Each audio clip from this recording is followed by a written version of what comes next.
അപ്പൊ മക്കളെ നമ്മള് നാളെ നാട്ടിക്ക് പോകണം കേട്ടോ. അതിന് വേണ്ടി എണ്ണ അടിക്കാൻ വേണ്ടി വന്നതാണ്. ആഷിക അനീസിന്റെ ആൾക്കുമേലായിട്ട് നമ്മള് പോണത്. അനീസ് തട്ടിയൊരു തട്ടിട്ടായിക്കോട്ടെ. നമ്മളിവിടെ പെട്രോൾ പമ്പൊക്കെ വന്നാ കേട്ടോ. അപ്പൊ ഒന്ന് പെട്രോൾ അടിച്ചിക്കാണ്ട് നാളെ രാവിലെ പുലർച്ചെ 3 മണിക്ക് ഞങ്ങൾ നാട്ടിലേക്ക് പോകും. അവിടുന്ന് പിന്നെ ഞങ്ങളെ ചെറിയ ട്രിപ്പ് ഉണ്ട് എല്ലാരും കൂടി ഉള്ള.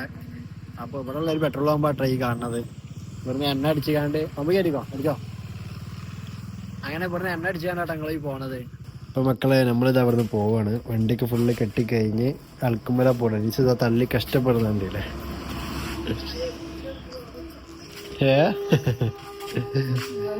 ഞാൻ ഒന്ന് വലിച്ചു കൊടുത്താറ കേട്ടോ.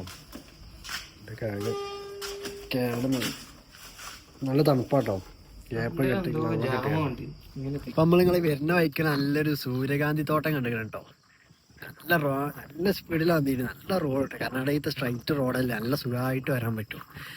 അങ്ങനെ വരുമ്പോഴാണ് നമ്മൾ സൂര്യകാന്തിന്റെ തോട്ടം കണ്ടത്. അത് ഈ നേരത്ത് സൂര്യകാന്തി ഇങ്ങനെ നിക്കണോക്കണി എന്താ അതിൻ്റെ ഒരു ഭംഗി അറിയോ. അവിടെ ഒരു ഗേറ്റൊക്കെ വെച്ചതിന് കേട്ടോ. പിന്നെ ഞങ്ങൾ മെല്ലെ തുറന്നാണ്ട് കയറിയത്. അവിടെ ആരും കാണാനൊന്നുമില്ല. ഇങ്ങനത്തെ സ്ഥലത്തൊക്കെ ചിലവര് 10 രൂപ കൊടുത്താണ് ഇങ്ങനെ കയറ്റി വിടുന്ന സ്ഥലങ്ങളൊക്കെ കേട്ടോ. പറയാൻ പറ്റില്ല. നായ്ക്കളുടെ പോവോ, വളർത്ത നായ്ക്കളൊക്കെ ഉണ്ടാവും കേട്ടോ. പറയാൻ പറ്റൂല.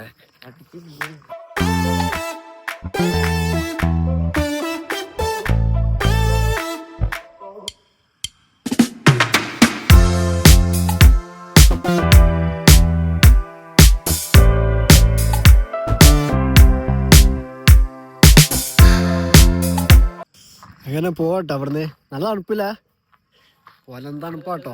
കയ്യൊക്കെ എൻ്റെ മരവിച്ച് ബൈക്ക് പിടിച്ചാണ്. എനിക്കാണെങ്കിൽ ഗ്ലൗ ഇട്ടിട്ട് എന്തോ പോലെ ഓടിക്കുകയാണ്. അപ്പോൾ ഗ്ലൗ ഒക്കെ ഊരുകയാണ് കേട്ടോ ഓടിച്ചത്. അപ്പോൾ വിരലൊക്കെ ആകെ മരവിച്ച് പോയി. കാരണം ഞങ്ങൾ അവിടുന്ന് ഒരു 3:30 മഴ ഉണ്ടായിരുന്നു. ചെറിയ ചാറ്റൽ മഴയും കൂടി ഉള്ളതുകൊണ്ട് ഭയങ്കര തണുപ്പ് തന്നെ. നല്ല തണുപ്പാണ്, നല്ല തണുപ്പ്. പ്രത്യേകിച്ച് ബൈക്കുമ്മലൊക്കെ വരുമ്പോൾ. പിന്നെ ഇവിടുത്തെ റോഡ് നൈസായതുകൊണ്ട് സുഖമായിട്ട് വന്നിട്ടോ. സ്ട്രൈറ്റ് റോഡ്, അതൊന്നും പിന്നെ വീഡിയോ എടുക്കാൻ പറ്റിയില്ല. റോഡ് റൈഡേഴ്സിനൊക്കെ പറ്റിയ റോഡാണ്. ഇത് ഉണ്ടായി വരുന്നുള്ളൂ കേട്ടോ. ചിലതൊക്കെ മുട്ടിട്ടാണ് ഇങ്ങനെ വരുന്നുള്ളൂ സൂര്യകാന്തി ഈ സൈഡൊക്കെ. ഈ പോണ വൈക്കിൽ കുറേ സ്ഥലത്ത് ഇനി സൂര്യകാന്തി ഉണ്ടാവും. അവിടെയൊക്കെ കാണുന്നുണ്ട്. പക്ഷെ നമ്മൾ എല്ലായിടത്തും നിർത്താൻ പറ്റില്ല. ഇപ്പം ഉണ്ട് ഇങ്ങനത്തെ ഒരു ഗേറ്റാണ് അവിടെ ഉള്ളത്. ഇവിടെ മതിൽ പോലെ ഇത് കാട്ടിക്കണ്ടില്ലേ. ഇതിങ്ങനെ മതിൽ പോലെ അതിരുമാതിരി ഇങ്ങനെ കൊടുത്തേക്കാണ്. എനിച്ചാ കെട്ടിക്ക. ഇത് മൂപ്പരവിടെ കയറിട്ട് കാണി കെട്ടീന് കേട്ടോ. നിങ്ങൾ കയറിട്ട് കെട്ടിക്കാള്. അപ്പൊ നമ്മളത് തുറന്നാണ് നല്ല കയറിയതാണ്. റോഡ് സ്ട്രൈറ്റ് ആട്ടോ. ഈ കാണുന്ന സ്ട്രൈറ്റ് ഒന്നല്ല കേട്ടോ. ഇതാകുമ്പോ അവിടെ ഒരു വളവുണ്ട്. നല്ല സുഖമാണ് ഓടിക്കാന്. നമ്മളെ ഹൾക്ക് ഇതവിടെ.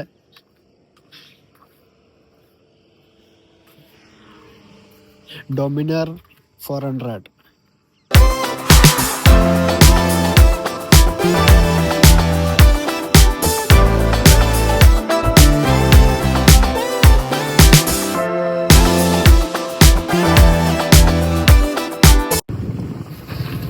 മക്കളെ അങ്ങനെ നമ്മള് മുത്തങ്ങയ്ക്ക് കയറിയിരിക്കണേ. മുത്തങ്ങയിൽ ഇനി മൃഗങ്ങൾ എന്തെങ്കിലും കാണാൻ പറ്റുമോ എന്നുള്ളത് നോക്കാൻ പറ്റും. കയറിയിട്ടുള്ളൂ, ചെക്ക് പോസ്റ്റ് കഴിഞ്ഞിട്ടുള്ളൂ. അപ്പൊ തന്നെ പിന്നെ ഞാൻ ഡ്രൈവിംഗ് സീറ്റിന് വരെ അനീസായിരിക്കും എനിക്ക് മേടിക്കല്.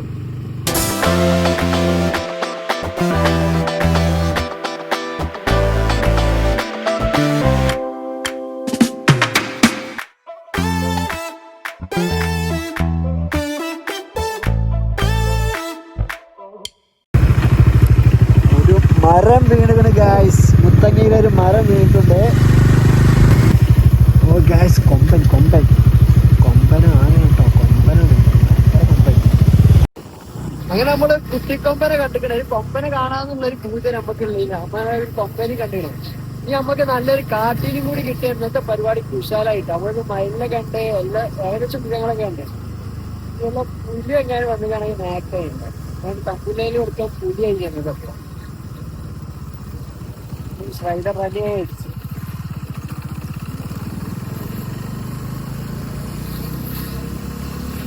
ഒരു കാർ ആക്സിഡന്റ് പെട്ടിട്ടാണ്. Lorry, car. മഴക്കാലത്തൊക്കെ ഡ്രൈവ് ചെയ്യണവര് മാക്സിമം ശ്രദ്ധിക്കുക. ഓക്കെ, കാരണം ഭയങ്കര വളവും ഇതും ബ്രേക്കൊക്കെ റോഡൊക്കെ ഏത് അവസ്ഥയിലാണ് പറയാൻ പറ്റില്ല. ഭയങ്കരമായി ശ്രദ്ധിക്കല്ലേ. ഓക്കെ,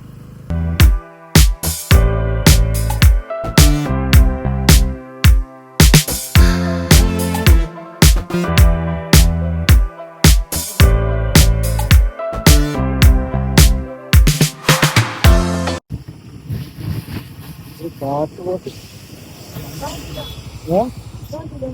അടക്ക് വിത്ത് അന്ന് പോവാ കാട്ടിന് നോക്കുന്നു കേട്ടോ. നോക്കണ്ട് നല്ല സൈസ് സാധനം കേട്ടോ. ഏതോ സാധനം മസിലാക്കാണ്. ആ സൈഡിൽ തന്നെ മസിലിട്ടീന്. മസിലൊക്കെ മോനെ ഒരു ഒന്നൊന്നര കാട്ടിട്ട മക്കളെ.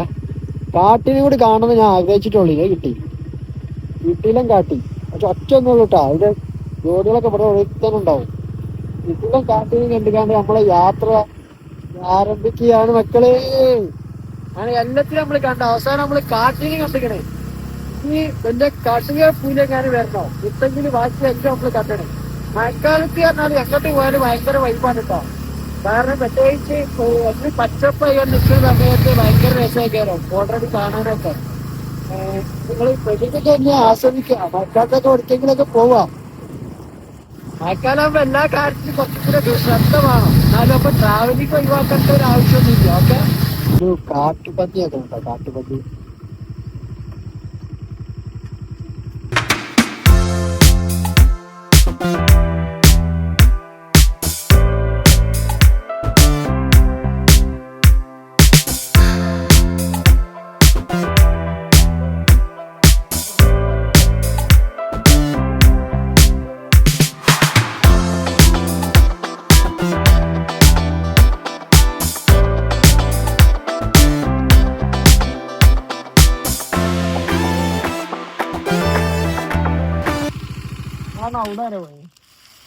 അപ്പൊ ഞങ്ങള് വന്ന് അങ്ങനെ വയനാട് എത്തിട്ടോ.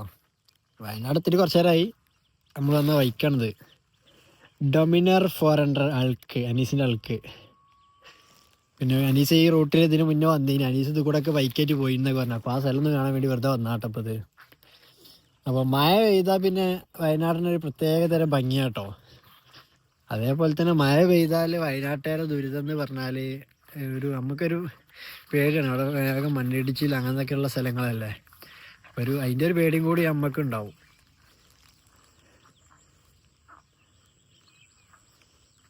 നടക്കാൻ കേട്ടോ. ഇതിലും നല്ല അടിപൊളിയായിട്ടുള്ള സ്ഥലങ്ങൾ ഇപ്പോൾ വയനാട് നമുക്കറിയാം കേട്ടോ.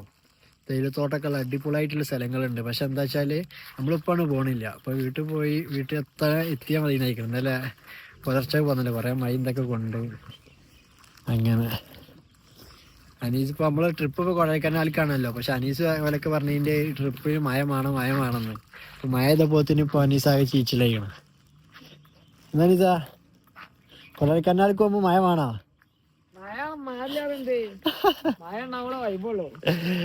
ചേവാടേ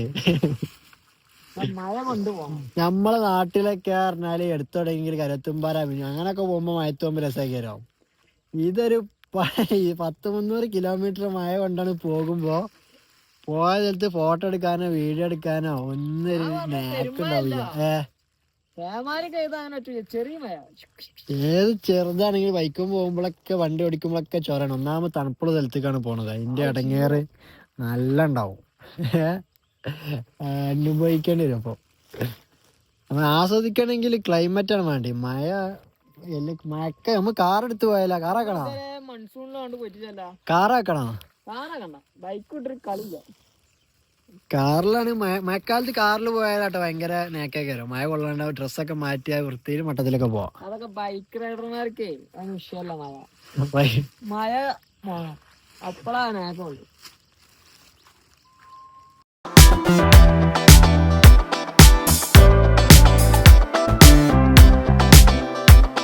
നമ്മളെ നോളജ് സിറ്റി മർക്കസാട്ടാ കാണുന്നത്. അത്രത്തോളം സൂം ചെയ്യാൻ കഴിയുള്ളൂ. എന്നാൽ ഈ താമരശ്ശേരി ചുരം കണ്ടുപിടിച്ചവൻ എന്തായാലും സമ്മതിക്കണം.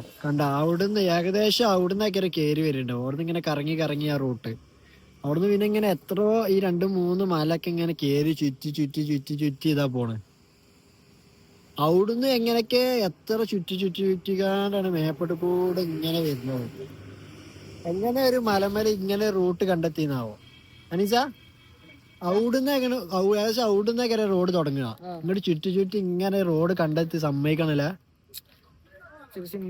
ഇന്നത്തെ കാലത്ത് സിമ്പിളാക്കാരോ. അന്ന് കാലത്ത് ഇത്ര ടെക്നോളജി ഇല്ലാത്ത കാലത്ത് എങ്ങനെയാണ് ഇത്ര ഒരു റൂട്ട് ഇങ്ങനെ ചുറ്റിക്കാണ്ടുള്ള റൂട്ട് കണ്ടെത്തുക? ആർക്കും അറിയാത്തൊരു കഥ ഉണ്ട്. എന്താണ് കഥ? ഇത് കണ്ടെത്തിയ ആളൊരു മലയാളിയാണ്. ഒരു മൂലര് മൂല്യാരല്ല, എന്തോ ഒരു ഉസ്താദ് ഒരു ഇന്ത്യച്ചങ്ങ ആൾ തന്നെയാണ്. അല്ല ഉസ്താദ് അങ്ങനത്തെ ഒരു പേരല്ലേ? അല്ലല്ല, വേറെന്താണ്. അയാളെ ബ്രിട്ടീഷുകാര് കൊന്നുള്ളൊരു കഥ നമ്മള് കേട്ടിരിക്കണം. കാരണം ബ്രിട്ടീഷുകാരാണ് കണ്ടെത്തി എന്നുള്ള ഒരു ഇതിനു വേണ്ടി.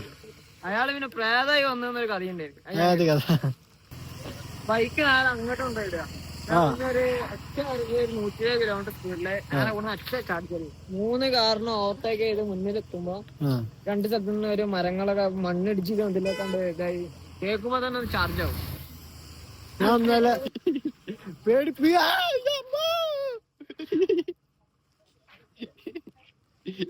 ഓരെ ഒരു കടയാടി ആയിട്ട് സാറിട്ട് റബ്ബേ ഡേഞ്ചറാട്ടാ അനീസ. എടാ ഞാൻ ഇന്നലെ എന്തോ ഒരു സ്വപ്നം കണ്ടറാ. ഇന്നലെ രാത്രി ഉറങ്ങുമ്പോ ഇവിടുന്ന് വണ്ടിയിട്ട് വരുന്നുണ്ട്. എന്തോ ഇവിടൊക്കെ പൊട്ടിക്കാണ്ട് ബസ് തെറിച്ച ഇവിടുന്ന് അടുത്ത അങ്ങോട്ട് ചാടി ചാടി ചാടി ഉരുളങ്കല്ലിന്റെ അടിയിൽ കൂടെ ഒക്കെ പാഞ്ഞ് കഴിച്ചാൽ രക്ഷപ്പെടും.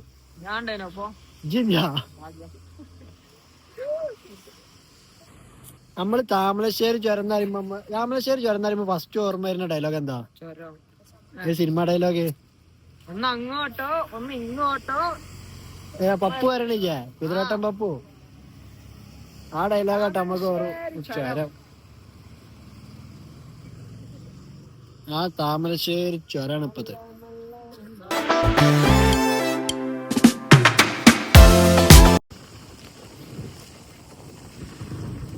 അപ്പൊ ഇത്ര കേട്ടോ ഈ വീഡിയോ. കർണാടകയിൽ നിന്ന് നാട്ടിലേക്ക് മുത്തങ്ങി കൂടെ വരുന്ന ഒരു വീഡിയോ ആണ് ഇപ്പൊ നമ്മള് ചെയ്തത്. അപ്പോൾ അത് കഴിഞ്ഞ് വീട്ടിലെത്തി ഭയങ്കര ക്ഷീണമുള്ളതുകൊണ്ട് പിന്നെ കിടന്നുറങ്ങിട്ടോ. പിന്നെ ഇപ്പൊ വൈകുന്നേരം ഇപ്പൊ നമ്മൾ ഷുഹൈബിന്റെ അടുത്ത് വന്നാണ്, ഷുഹൈബിന്റെ അടിക്ക്. ഷുഹൈബ് എന്താ മുടി അടിക്കാത്ത ഷുഹൈബേ? ഷുഹൈബ് തന്നെ ഭയങ്കര മടിയാട്ടോ, ഭയങ്കര നാടും കൂടിയാണ്. ക്യാമറയും മുന്നൊക്കെ ഒന്നും വരില്ല, ഓടും, അങ്ങനത്തെ ആളാണ്. ഇത് ഓൻ്റെ ഫാർമസി ആട്ടോ. ആഷിഖാണ് ഇവിടെ ഉള്ളത്. അപ്പൊ ആഷിഖിന് വലിയ സ്ഥാനക്കയറ്റം കിട്ടിയപ്പോ ആഷിക്ക് പോയി. പിന്നെ ഇപ്പൊ ഷുഹൈബാണ് ഉള്ളത്. ഇനി അടുത്ത സ്ഥാനക്കയറ്റം കിട്ടാനുള്ള ആളല്ലേ ഷുഹൈബ. അപ്പോ എല്ലാവരും ചാനൽ ഇഷ്ടപ്പെട്ട് സബ്സ്ക്രൈബ് ചെയ്യാം, ബെല്ലൈക്കണൊക്കെ അമർത്താം. അപ്പൊ ഞാൻ വേറെ ട്രിപ്പിന് വേണ്ടിയാണ് ഇപ്പോൾ ഇവിടെ വന്നത്. അതിന്റെ വീഡിയോ എന്തായാലും വരും ഇൻഷാ അള്ളാ. പിന്നെ വേറെയും കുറച്ച് ട്രിപ്പുകളുണ്ട് ഇൻഷാ അള്ളാ.